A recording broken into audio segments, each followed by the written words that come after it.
Assalamualaikum warahmatullahi wabarakatuh. Bismillahirrahmanirrahim.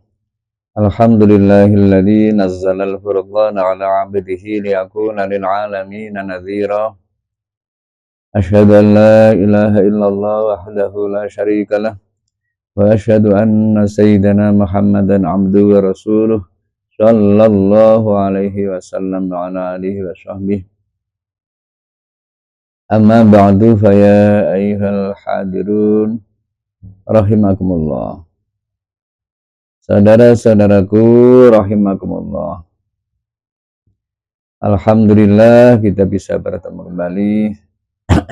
Tentu semua dengan niatan yang baik dalam rangka untuk membenahi diri, untuk introspeksi, tafakur, yang mana semua ini akan kita jadikan modal kita untuk menghadap Allah Subhanahu wa taala. Semoga pertemuan ini senantiasa membawa barokah, manfaat, maslahat di dini wa dunia wal akhirah. Amin. Allahumma amin. Kesempatan yang lalu saya sampaikan bahwasanya semua orang termasuk kita tentu dalam kehidupan ini senantiasa mendambakan namanya kesuksesan, kebahagiaan dunia akhirat. Maka dalam rangka itu marilah kita sejenak merenung, bertafakur bagaimana agar supaya harapan dambaan ini terrealisasi dalam kehidupan ini, lebih-lebih di akhirat nanti. Saudara-saudaraku rahimakumullah. Kalau pada zaman dulu beliau Nabi masih sugeng, masih hidup di antara masyarakat, di antara sahabat, tentu andaikan ada masalah-masalah yang berhubungan dengan kehidupan, berhubungan dengan bermasyarakat, beragama, langsung para sahabat bisa bertanya, bisa mencontoh beliau Nabi. Apa yang para sahabat lihat, dengar, dan saksikan tentu itu bisa kita jadikan, bisa mereka jadikan pedoman, mereka jadikan tuntunan dalam rangka menyikapi sekian banyak masalah yang dihadapi. Namun bagi kita yang sudah 15 abad tahun yang lalu, beliau Nabi meninggalkan kita, tentu tidak sebagaimana sahabat. Namun sebelum beliau Nabi wafat, telah berpesan, berwasiat kepada kita bahwasanya dalam rangka mengaruhi kehidupan ini agar supaya kita tidak tersesat, kita tidak tersesat, kita tidak tergelincir dalam dunia yang tidak diridhoi, dalam kehidupan yang tidak diridhoi Allah Subhanahu wa taala. Beliau Nabi berpesan, taraktu fikum amrayni in tamassaktum bihima lan tadilu abada. Saya meninggalkan dua perkara yang andaikan dua perkara ini kalian pegang teguh, maka kalian semua tidak akan tersesat. Yaitu kitabullah wa sunnatu rasulih. Maka dalam rangka itu marilah kita renungkan masalah ini, bahwasanya dalam mengarungi kehidupan ini untuk menggapai kesuksesan, kebahagiaan, dan kita tidak tersesat, tidak tersesat, artinya tercapai harapan dambaan itu, kuncinya adalah kita berpegang teguh kepada kitabullah wa sunnatu rasulih, yaitu Al-Quran dan hadis. Saudara-saudaraku rahimakumullah, bagi kita umat Islam yang namanya kitabullah, kitab suci, pedoman hidup, tentu itu sesuatu yang tidak asing. Memang kedengarannya tidak asing, namun jujur saja sekian banyak dari kita kadang-kadang Meskipun tidak asing untuk mendengarnya yang namanya Al-Quran, tetapi selama ini kita kurang membaca, kurang menelaah, kurang merenungi, kurang mempraktekkan dalam kehidupan sehari-hari apa yang ada dalam Al-Quran, kandungan-kandungannya. Jujur saja ini. Jadi mungkin selama ini yang kita gandrungi, yang kita jadikan pedoman, segala apa yang kita lihat. Lebih-lebih di dunia medsos, media sosial, dunia komputer, internet. Demikian banyak informasi yang berseliweran, informasi yang kita terima. Ini sering sekali berpotensi untuk mempengaruhi pikiran kita, gaya hidup kita. Karena itu yang selama ini sering kita lihat, kita dengar, bahwa kita sering sekali kita dicekoi, dipaksa untuk melihat. Karena jujur saja, selama ini, sampai saat ini, mulai dari anak kecil, orang dewasa, orang tua, apa yang namanya HP itu sesuatu yang sangat digandrungi, sesuatu yang seakan-akan tidak bisa lepas.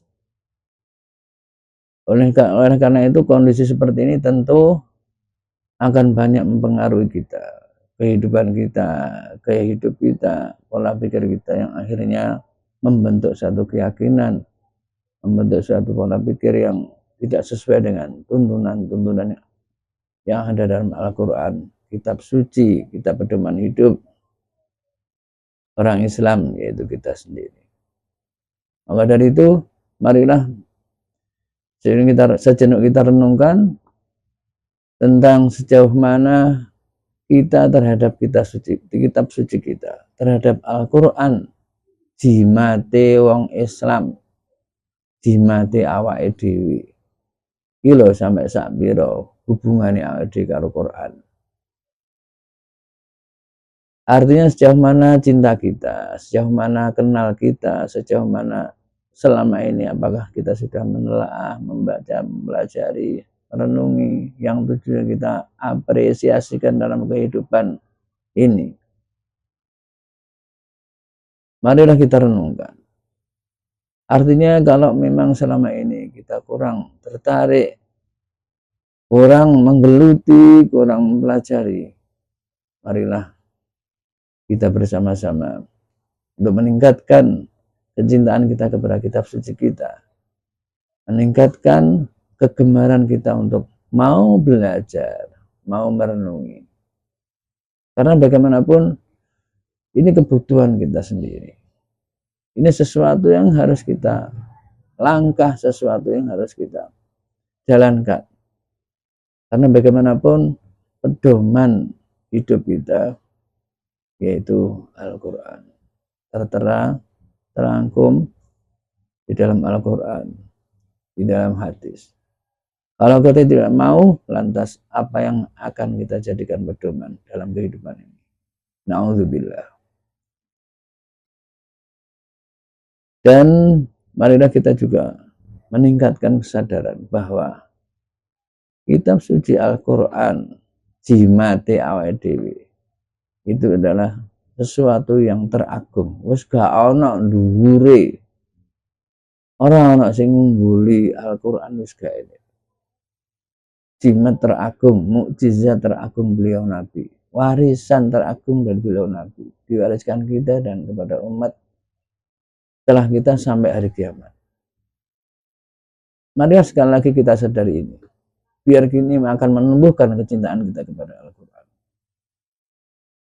Karena sering terjadi di kalangan kita, di sekitar kita, masih banyak orang yang mencari-cari sesuatu yang dianggapnya luar biasa, dianggapnya keramat, golek jimat sing akeh lah, sing apalah, dan lain sebagainya, yang dianggapnya itu sesuatu yang akan mampu menyelamatkan kita, akan mampu memberi petunjuk kepada kita.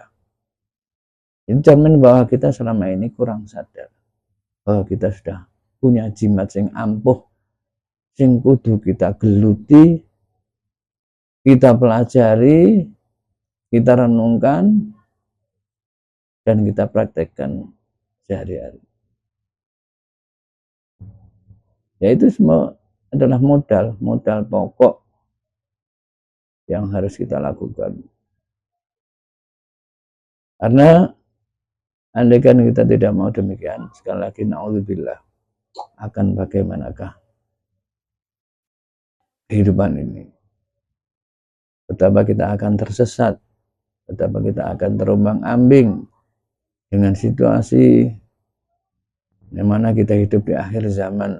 Sekian banyak aliran-aliran kepahaman-kepahaman yang menyesatkan, yang berpotensi untuk menggiring kita dalam kesesatan. Na'udzubillah, tsumma na'udzubillah. Karena ini marilah, andaikan selama ini kita kurang cinta, kurang bergelut kepada Al-Quran, marilah kita tanamkan kecintaan, marilah kita latih untuk gemar, untuk senang, untuk menggeluti, untuk menekuni, merenungi, mengkaji, dan seterusnya. Karena kalau kita mau begitu, tentu itu satu nikmat yang luar biasa. Kita akan digolongkan sebagai golongan keluarga Allah. Ahlul Quran, ahlullahi wa khasatuh. Orang yang ahli, menggeluti, mencintai, merenungi, mengamalkan apa yang ada kandungan dalam Al-Quran, itu digolongkan kepada keluarga Allah. Tentu ini satu predikat yang agung, yang luar biasa. Di samping itu, Al-Quran akan mampu memberi syafaat kepada kita kalau kita benar-benar cinta, mau belajar, merenungi, dan seterusnya. Karena ini bagian dari sesuatu yang diperintahkan oleh beliau Nabi. Iqra al-Quran fa'inna syafi'un ashabi. Bacalah Al-Quran, karena Quran nanti akan mampu memberi syafaat kepada siapa yang membacanya. Jadi sekali lagi kita punya jimat yang luar biasa, yang teragung. Kalau ono sing ngungkuli, wis aja mengo-mengon nae. Wis aja golek liyane, aja golek jimat liyane Al-Qur'an. Ini milik kita. Marilah kita tingkatkan kesadaran ini. Ini milik kita sendiri, milik umat Islam.